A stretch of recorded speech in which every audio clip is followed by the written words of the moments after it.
Presa nos Estados Unidos, a influenciadora e guru espiritual Kat Torres, mais conhecida como Kat Torres, foi deportada para o Brasil e encaminhada para uma penitenciária em Belo Horizonte, onde irá responder por diversos crimes, entre eles estelionato e tráfico humano.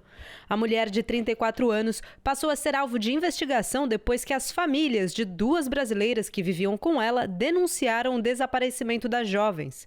Há dúvida se as garotas envolvidas no caso foram exploradas sexualmente ou não, mas, em todo caso, a suspeita de tráfico humano se sustenta. It's always been like quite a misunderstanding of what human trafficking is. I think when you say human trafficking to almost any person, they immediately associate sexual exploitation with that. But there's so many other forms of exploitation, whether it's labor exploitation or child soldiers fall under this. There's so much more to it, but people are usually not aware of it because sort of the more immediate and more scary thing is the threat of sexual assault and sexual exploitation, obviously. Os Estados Unidos são classificados como um dos piores países do mundo para o tráfico de pessoas.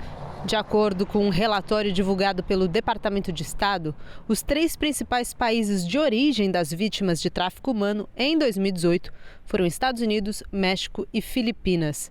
Mas, além de ser um país de origem, os Estados Unidos são, por vezes, o destino de pessoas traficadas. A estimativa é de que quase 200 mil crimes deste tipo ocorram anualmente. O número de casos notificados, no entanto, é muito menor. Houve 11.500 casos relatados de tráfico de pessoas nos Estados Unidos em 2019.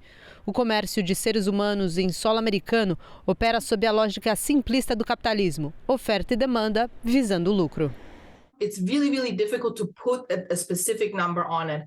But most international organizations, when they estimate the money that's the revenue that comes from human trafficking, they put it somewhere close to arms trafficking and drug trafficking. So it is an extremely lucrative business.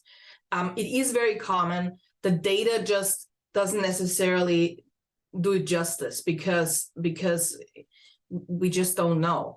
There's a lot that just remains hidden away from the surface. And I do think that people, consumers, really need to be made aware of that. When you buy something cheap, where does it come from? What exploitation may have happened on the way? Se por um lado o tráfico humano não recebe a devida atenção, por outro, ele é usado para alimentar teorias conspiratórias. Uma das mais conhecidas é o QAnon, que surgiu a partir de um boato que ligava uma pizzaria em Washington a uma rede de pedofilia e influenciou a invasão do Capitólio no começo do ano passado. Nessas narrativas fantasiosas, os criminosos quase sempre são de alguma minoria, como judeus e homossexuais. Other research projects that we have that is nearing submission for peer review. It should be out in the next couple of weeks.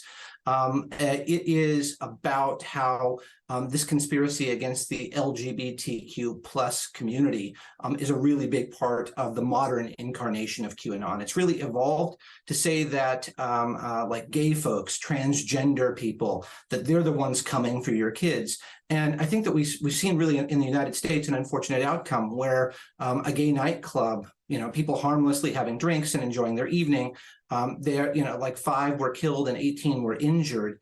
And I think that this reflects a growing sentiment that the other is coming for your kids. And it's not a new one, right? But there's always a target of, like, there's some morally suspect group out there that is coming for your kids. Trafficking, unfortunately, has been linked to this, right? Like the idea that the other is trafficking your kids. It obscures the real problem of human trafficking, which is so unfortunate, and it also demonizes and hurts a lot of very vulnerable populations too.